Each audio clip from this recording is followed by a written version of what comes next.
Hey there everyone, this is Samuel Johnson and welcome back to the Xiaolin Perspectives, and today we're going to be discussing episode 14 of Xiaolin Showdown / the first episode of season 2, Days Past. Now before we actually get to talking about the episode, I want to list a little fun fact about the Xiaolin Showdown DVDs.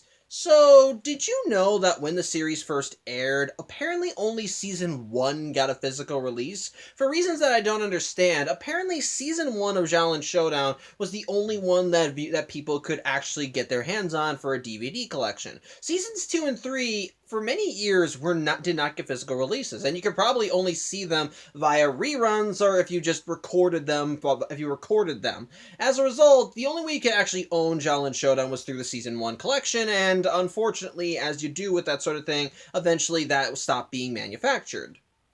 That is until Amazon. You see, when Amazon got the distribution rights to Xiaolin Showdown, they wound up commissioning Warner Brothers to actually do physical releases of seasons 2 and 3 of Xiaolin Showdown, as well as re-releasing season 1. And that's how I wound up getting the collection, by of course ordering it on Amazon.com. And the best part of these collections is that they're on a supply by demand policy, meaning that as long as people buy the DVDs, they're going to continue making them. And I think it's actually a pretty cool policy. Mind you, there are some drawbacks to having this be how we got seasons 2 and 3, as yeah, just looking at the DVDs, you can tell they don't feel like they have as much effort as season 1 was.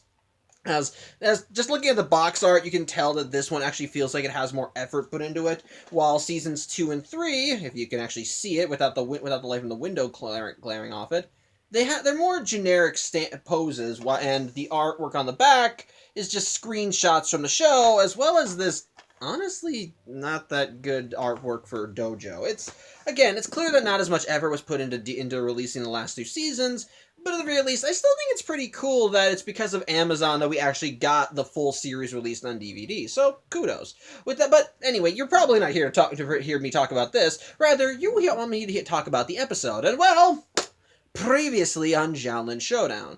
So, Omi, Kimiko, and Clay were promoted to the rank of Xiaolin Apprentice thanks to their efforts to defeat the immortal warrior Mala Mala Zhong, a demonic being made up of various Shengang Wu powered by the Heart of Zhong.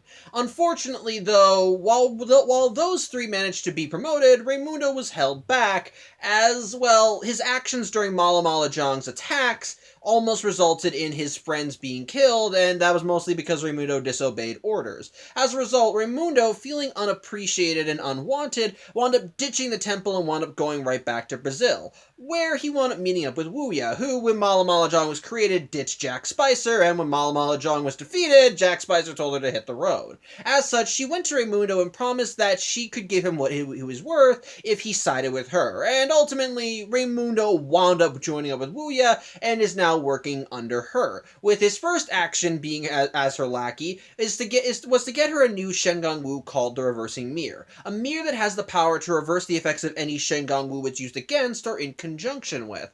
And it turns out the Reversing Mirror is kind of one of those Shengang Wu that Wuya could really use, as upon getting it, she has Raimundo go back to the Xiaolin Temple and steal the Serpent's Tail. Why? Well, going back to how the Reversing Mirror can reverse the effects of any Shengang Wu it's used with, the Serpent's Tail has the power to make someone ghostly and fly through objects. But when combined with the Reversing Mirror, it can turn anything ghostly solid. In other words, Wuya wants to be made flesh again. And while the Xiaolin monks try to race to where she and Raimundo are to try and stop it from happening, sadly it's too little too late, as Raimundo and Wuya manage to activate their respective Shengang Wu, and the last season ended with Wuya being restored back to her full physical form and unleashing a hailstorm of evil and magic across the world, which is where Days Past begins. As we see Wuya, she's still basking in her power, and the first thing that she does, aside from rotting the very landscape that surrounds her, is breaking the Reversing Mirror, which at first Dojo thinks is actually going to be good for their cause. But you gotta remember, it's the Reversing Mirror. It does the opposite of everything you're supposed to do. So in reality, she gets 7 years good luck.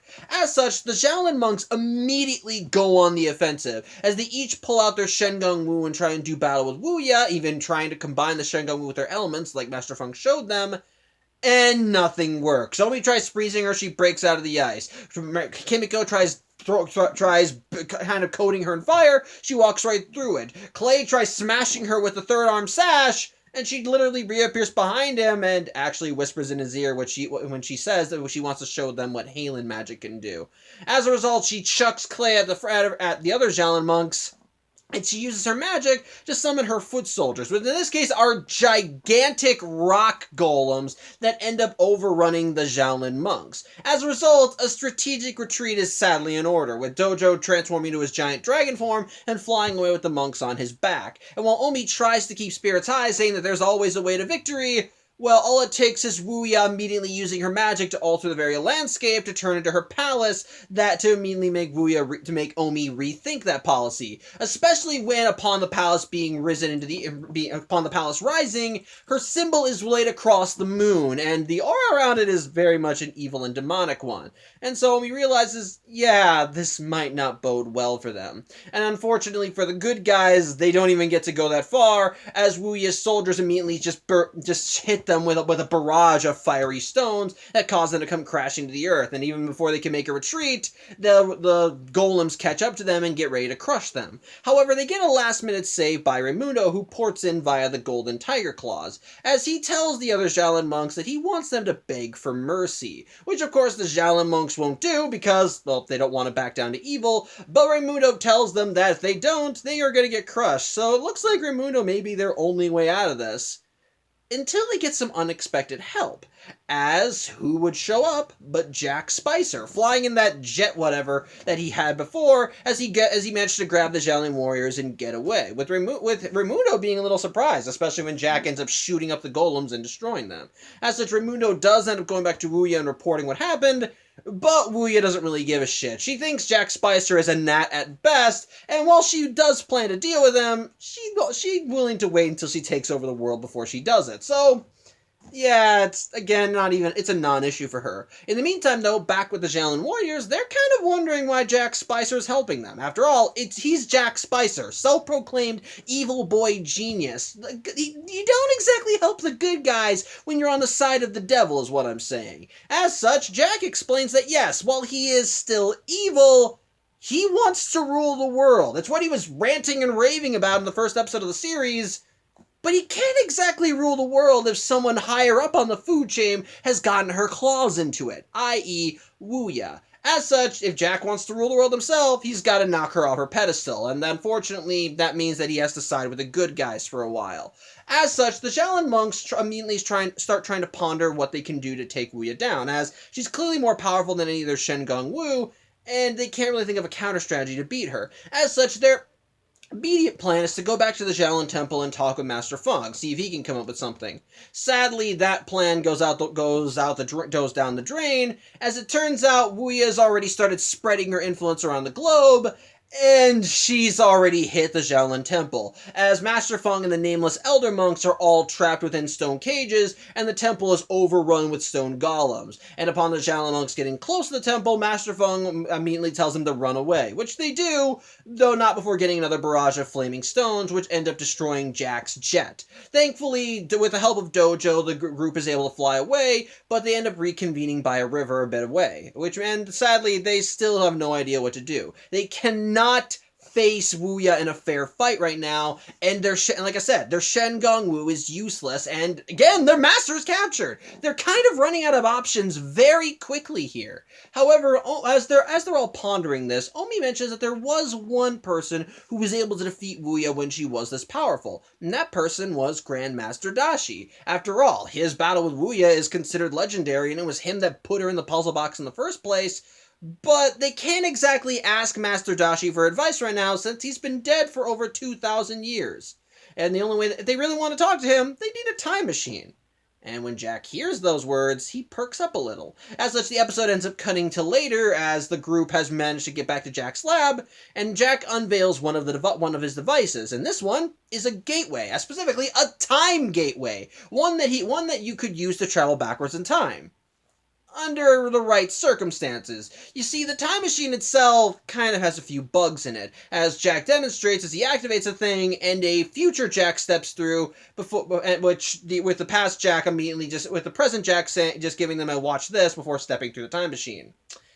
Yeah, it turns out the time machine kind of uses a lot of power to work, and unfortunately the amount of power that it generates right now is only enough to send someone a few seconds into the past, so it's not really viable for going back to Dashi's time. However, the Xiaolin warriors do think that they could generate enough power to send someone back that far. As well, they have a Shengang Wu that can shoot literal fucking lightning in the form of the Eye of Dashi.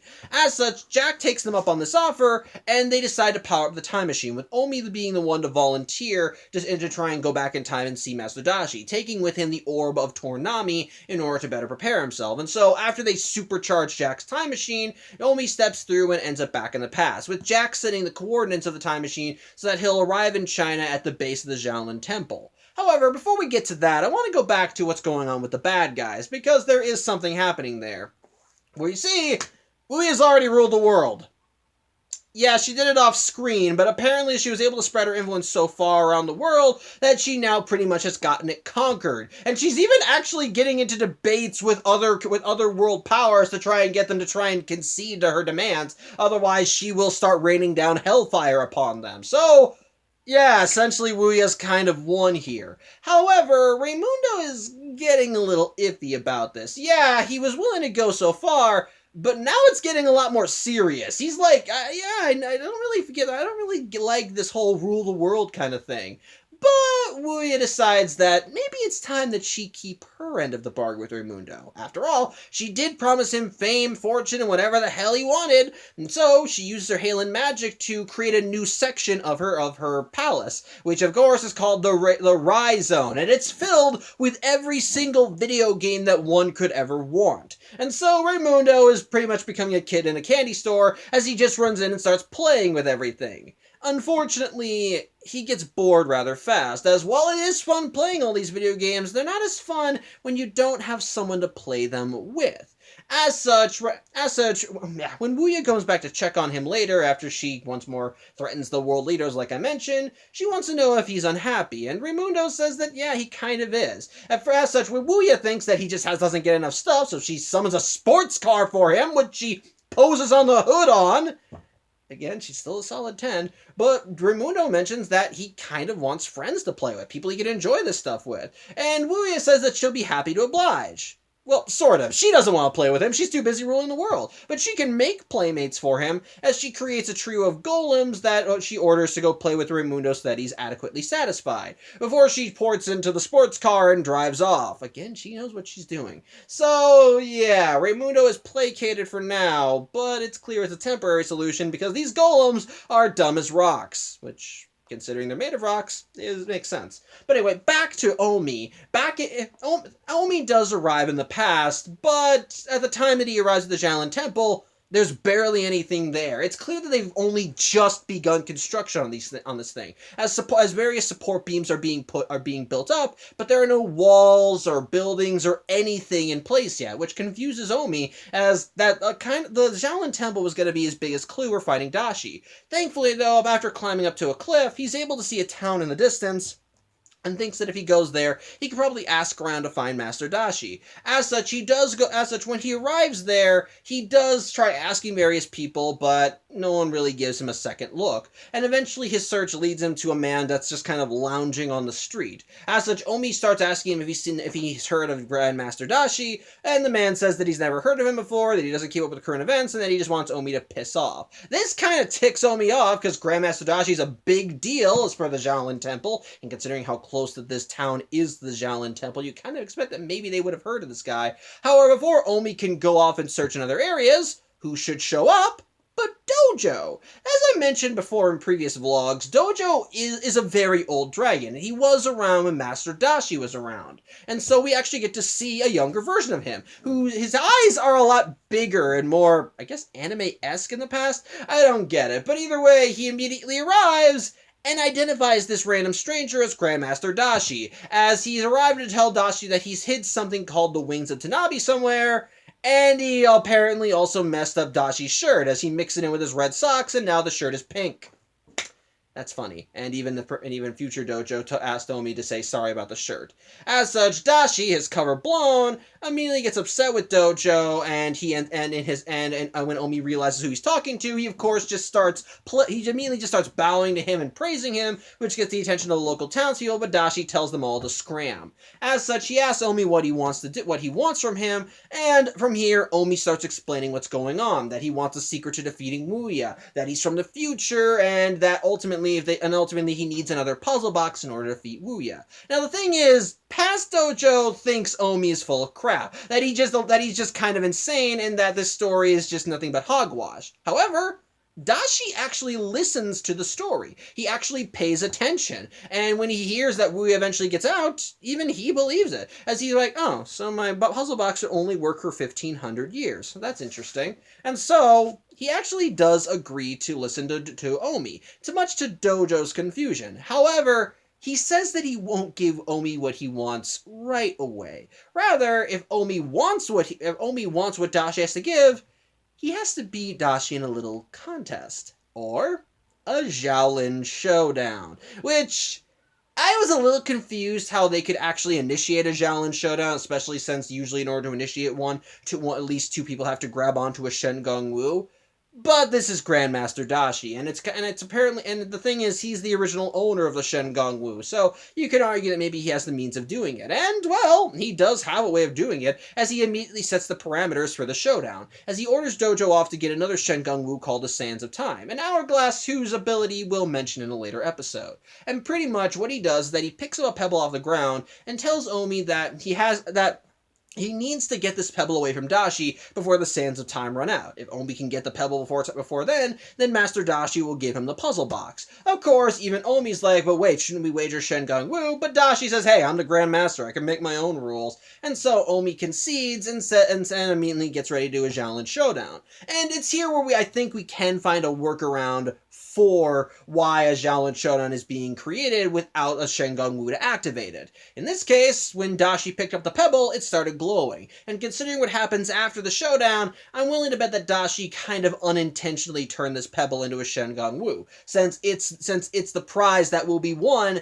for whoever wins this showdown. But either way, a Xiaolin showdown is called, and of course, the world is altered around Dashi and Omi, which it's actually a really interesting one this time around, as the showdown transforms the entire town into an Escher painting. I'm not even kidding. The entire town changes, and essentially gravities defy. There are stairs that lead to nowhere. It's at least a paradoxical designs. It's actually really fucking creative. But Dashi, while initially surprised by the effects, rolls with them immediately as he just runs off into the town with Omi chasing after him. And unfortunately, despite Omi's best efforts, he cannot catch up to Dashi, who just runs all over the place, just telling him, come on, kid, can't you keep up with me? And immediately, of course, Omi starts getting more and more annoyed to the point where he tries using the Orb of Tornami to catch Dashi, but he still just rolls with it. At first, Omi tries using the orb to unleash a tidal wave, but Dashi uses the door as a makeshift surfboard, and then when Omi tries combining the orb of Tornami with his element to freeze Dashi, all he does is freeze his hand, and Dashi just uses it to slide away. So Omi just keeps losing, and at one point Omi does get close enough to try and make a grab at the pebble, but all it takes is Dashi just closing up his hand to stop Omi from getting it. As such, Omi thinks that he might have failed until Dashi goes up to him and says, there is one method that you didn't try yet. And so Omi just says, may I please have the pebble? And Dashi says sure before he just gives it to him, and thus Omi wins the showdown. And so Omi's a little confused by this. He wonders why Dashi would put him through all that if he was just planning to give the pebble. And Dashi gives two reasons. One, it was hilarious to see Omi struggle. And two, if Omi wants to take on Wuya, then he needs to think outside the box. He can't just rush in guns blazing. He needs to think and strategize and come up with unorthodox solutions. As such, with that in mind, he asks Omi for the pebble back, and Dashi converts it into a brand new puzzle box, which again I think supports my theory of it was the pebble itself that started the showdown by unintentionally becoming a Shen Gong Wu. So, whatever. Either way, Omi gets the puzzle box, and And while Omi is amazed that that Dashi was able to turn a pebble into a puzzle box, Dashi says that there's a lot of things you can learn when you're a grandmaster, and that Omi will get there someday. However, Omi is having trouble getting the puzzle box open, as apparently this is special. While the puzzle box in the beginning of the series was a mystical one, apparently this one has more tricks to it, as this one will only open when the person who needs it to open opens it. Or in other words, it works when it needs to. Until then, it's locked tight. As such, either way though, Omi has everything he needs to stop Wuya, and thus he thinks it's time that he go back to the present. Only one problem! Apparently, Jack's time machine wasn't built for a return trip. And so, the episode ends as we cut back to the present, and we see Kimiko yelling at Jack because apparently Omi is now trapped in the past. So, yeah. That's a fun thing, but yeah, that was the first episode. My thoughts on it, again, I think it's a pretty good one. I love how it carries over the energy from the end of Season 1, as it immediately starts off with Wuya exuding power across the landscape, immediately setting the stage for just how strong she is when the Xiaolin monks engage her in battle, and she just walks through everything they throw at her. They freeze her in ice, she breaks out of it. Fire does nothing to her, and she easily evades Clay's attacks so well that you don't even see her dodge them. She's just in another area. And it works to the episode's advantage, especially when throughout the entire episode, Wuya is just barely exuding any effort into taking over the world. She immediately summons rock monsters that overwhelm the Xiaolin monks. She raises her temple from the very earth and immediately just starts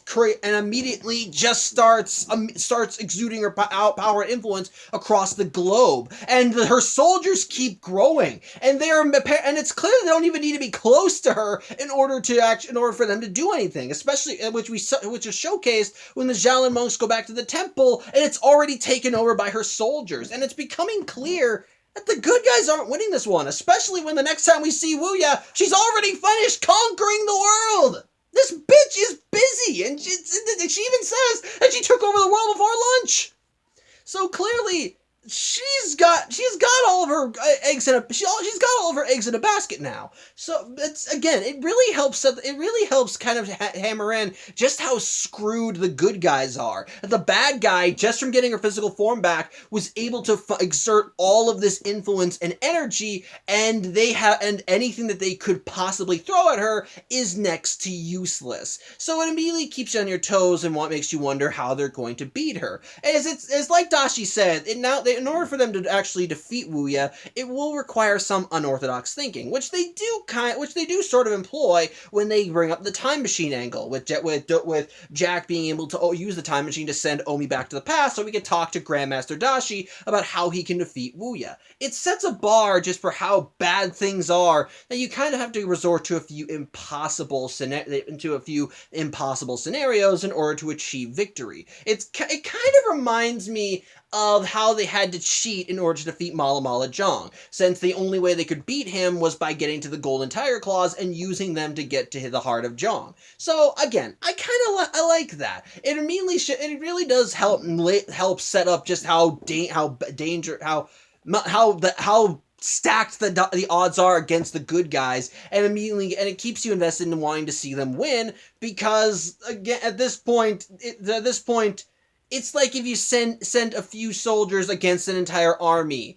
Yeah, they may win if they play their cards right, but they're probably not going to. It's, again, really well done. And while the addition of Jack Spicer does add another twist to the matter, as Jack Spicer was the constant antagonist throughout Season 1, it only can do so far, because, like we said, Jack's a gnat. He's kind of an idiot. Yes, he's book smart and he is scientifically inclined, but he's still a kid. And the funny thing is, his whole motivation is still the same. He wants to rule the world because he is a spoiled, rotten brat. That's the whole reason he's even helping the Xiaolin monks try to take down Wuya, because he wants to be the one ruling the world. And he can't do that if someone better than him already has her hands on it. So, again, it adds another twist to everything, but it still doesn't exactly stack the deck so far against in the Xiaolin monks' favor, since it's Jack Spicer. You can't really expect him to be able to turn the tide in their favor. Which, okay, he kind of does, as he's the one that provides the time machine.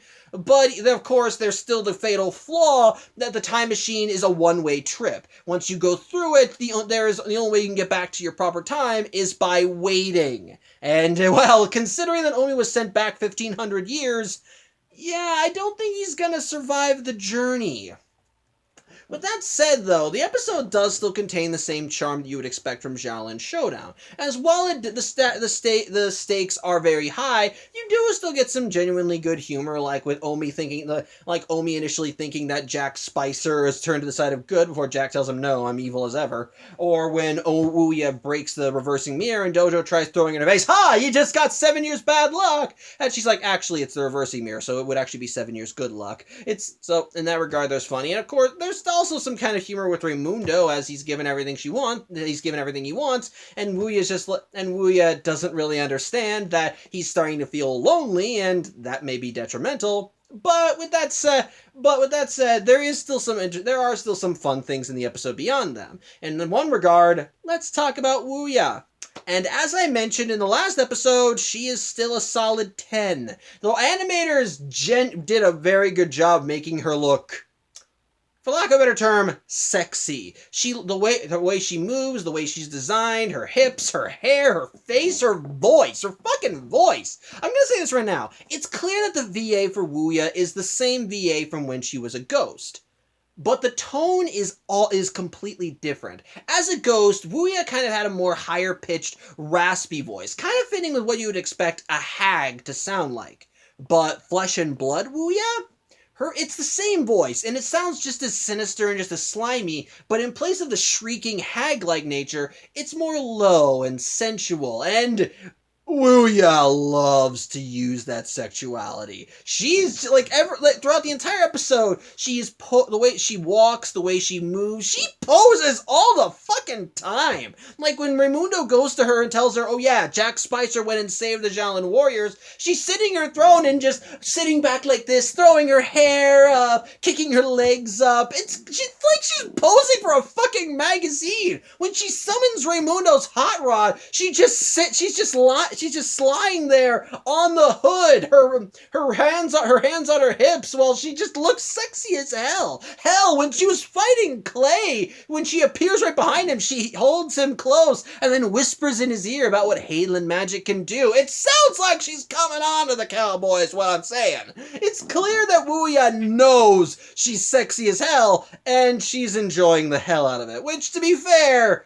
considering that she spent about 1,500 years in a puzzle box, and when she finally got out, she was turned into a ghost, I can kind of expect her wanting to show off a little. So it's good. But let me put it this way: I'm assuming that some kids got their sexual awakening with this character, and I don't blame them.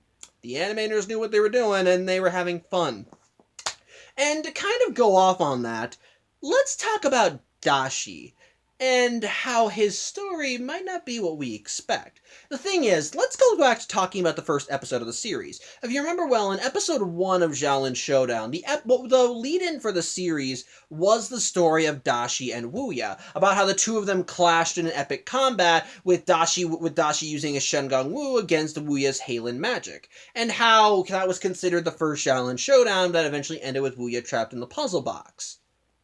The thing is, when Omi goes back in time and meets Grandmaster Dashi face to face, the person he meets does not really feel like someone that would be named as a great Xiaolin master. Because the thing is, while Dashi is wise and smart and knowing and even patient, the guy's kind of a goofball. When Omi first meets him, he's just sitting on his ass lounging in the middle of a street and pretty much just wants Omi to go away. Which, to be fair, even if he was a wise old man, I don't see him wanting to entertain guests. So I'll give him that one. But even when he is exposed, he just kind of says, "Look, kid, it's like, okay, yeah, it's me. What do you want? An autograph or something?" It's like, he feels kind of like a Joker. The thing is, even when he hears Omi out and he does hear his story, he still kind of messes with him a little. Yeah, he has every intention of helping Omi, But again, in order for Omi to get to the conclusion, which is getting the puzzle box, Dashi just screws with him. When they're doing the showdown, he just runs around laughing at him and taunting him, saying, "Come on, kid, keep up!" Or, "Oh, Shengang Wu, you're gonna need more than that to beat me." He's just clearly having fun with all this, and it doesn't really fit in what you would see as a great Grand Master of the entire Xiaolin Order. But it's also pretty kind of fun to see. It's the first time that we're actually able to put a face to the legend. And again, it kind of shatters your preconceptions when this guy isn't all patient and wise like you would expect. As the thing is, the archetypes that we usually get for characters like this, especially in Xiaolin Showdown, are, well, Omi and Master Feng. As Omi has trained his whole life to be a part of the Xiaolin Order and has highly disciplined himself to try and follow the creed, while Master Feng typically acts as the old and wise mentor, being more patient, calm, and definitely someone that you'd expect to actually have years of wisdom behind him. While Dashi, well, he has wisdom behind him. His goofball nature kind of throws you off, and it's the first indicator that the legend of Master Dashi and Master Dashi himself may not be note to note the same. Now, I'm not saying it's like rose quartz's pink diamond levels of deception, but it's clear that the story along the line did get altered and changed, which is to be expected from a story that's passed along generation to generation.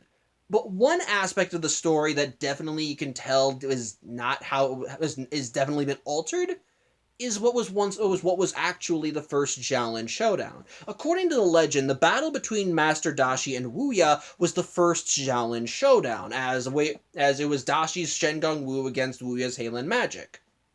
The thing is, though, when Omi brings up the idea of Master Dashi's challenge being a Xiaolin Showdown, Dashi actually acts a little quizzical to it, as he goes, yeah, that's what you could call it." It's clear that he's never heard the term Xiaolin Showdown before, and when the showdown actually is underway and the world is altered around him and Omi, he's actually surprised. Like, he's not taken aback or anything and goes, "Holy shit, what is this?" But he is clearly a little surprised. He was not expecting the world to change around them. As he even says, "Nice effects." Like, he understood that this was probably going to be something otherworldly, but when he actually sees a Xiaolin Showdown in action, he's a little surprised by it, which kind of gives credence to the idea that the battle between Dashi and Wuya was not the first Xiaolin Showdown. In that regard, Dashi probably had no idea what a Xiaolin Showdown was. Now, it was possible that a Xiaolin Showdown could still be called, as we've seen throughout the series, all it takes is for two people to grab a Shengang Wu, and a Xiaolin Showdown can be declared. But in this episode, Dashi, when he sees a Xiaolin Showdown in action, doesn't fully understand it. He says that he makes the rules for how a Xiaolin Showdown operates, but the thing is, the rules he heard were directly from Omi. The word Xiaolin Showdown came from Omi. When he saw how a Xiaolin Showdown worked, he was surprised by it. Which makes me believe that this little contest between Omi and Dashi was actually the first Xiaolin Showdown. This is the first time that Dashi saw these effects take place. It's the first time he heard the word. It's the first time he heard the rules.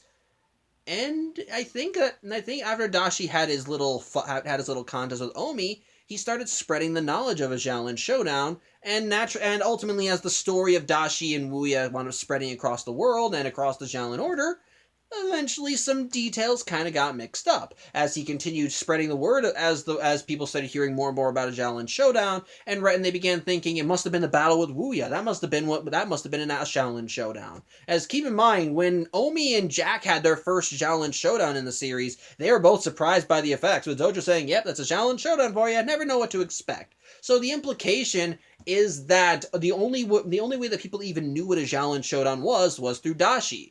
And they probably just assumed that the battle with Wuya was the first time a Xiaolin Showdown was ever called. So, I kind of like this little idea. The idea that the legend may not actually match up with what really happened. That's obviously the big important details were there, because Dashi did defeat Wuya and trapped her in a puzzle box, but odds are that the actual battle that the facts surrounding that battle may have been altered as the legend was passed along, which I find to be rather interesting, and it makes sense considering the circumstances. After all, while people can probably speculate on certain details of a story, it's impossible for people to always know every little detail. Even the history books that we have may not list every little thing that happened over time. There are probably things that we'll never know about but did actually happen that were probably just as important to the grander story than the stuff that was published. So it's kind of interesting to see that actually being employed with the episode, and it's the first indicator that what we're told at the beginning of the series, while mostly true,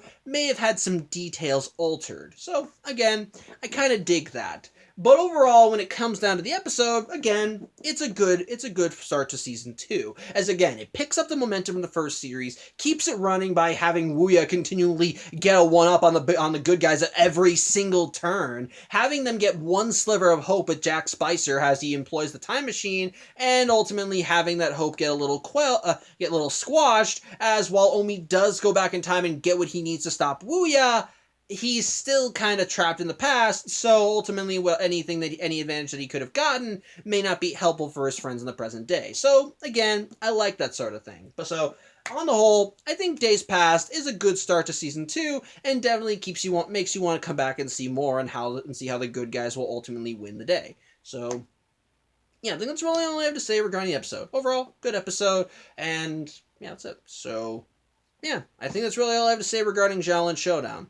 I thank you for watching. I'm Samuel Johnson, and regarding the next installment of the Xiaolin Perspectives, I unfortunately have to say that it's going to be a little while before we see me talk about episode 15. For you see, the Xiaolin Perspectives are going to go on a 3-week hiatus. Mostly because, if you've been keeping up with pop culture, then you know that next week, the movie Deadpool and Wolverine comes out. And since it's technically a part of the MCU and is part of their whole film chronology, I, of course, am going to want to talk about it. But, of course, before I actually go and talk about it, since it's the third film in a trilogy, I kind of want to go back and talk about the films that came before it, i.e. Deadpool 1 and 2.